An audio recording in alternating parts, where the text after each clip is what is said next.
জগৎমদন জগৎমদন গাছ এটি একটি সুপুষ্পক উদ্ভিদ প্রজাতির যার বৈজ্ঞানিক নাম হল জাস্টিসিয়া গ্যান্ডারোসা এবং এটি অ্যাকান্থেসি পরিবারের সদস্য।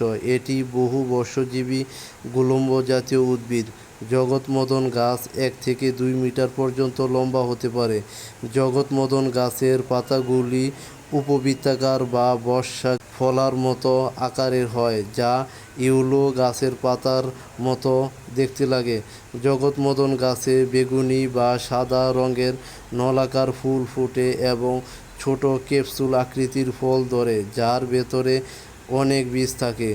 জগৎমদন গাছ বাংলাদেশ, ভারত, ইন্দোনেশিয়া, মালয়েশিয়া এবং থাইল্যান্ডে প্রচুর পরিমাণ পাওয়া যায় এবং জন্মায়।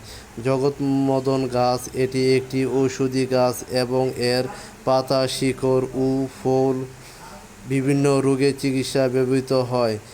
এটি প্রদাহ, শ্বাসকষ্ট, চর্মরোগ এবং পেটের সমস্যা যেমন ডায়রিয়া ও বমির উপশমে কার্যকর। এর অ্যান্টিমাইক্রোবিয়া বা জীবাণুনাশক বৈশিষ্ট্যও রয়েছে। জগৎমদন গাছের ব্যবহারসমূহ আলোচনা করা হলো। জগৎমদন গাছের পাতা বেটে রস পানিতে মিশিয়ে সেবন করলে শ্বাসকষ্ট ও সর্দি কাশি ভালো হয়। জগৎমদন গাছের পাতা শুকিয়ে গুঁড়ো করে খেলে পেট ব্যথা ও বমি ভালো হয়।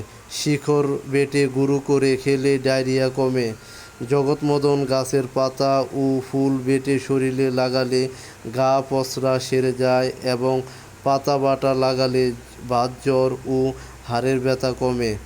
তবে সতর্কতা রয়েছে জগৎমদন গাছের ঔষধি গুণাবলী, লোকজ চিকিৎসা ও ঐতিহ্যবাহী ওষুধ প্রচলিত।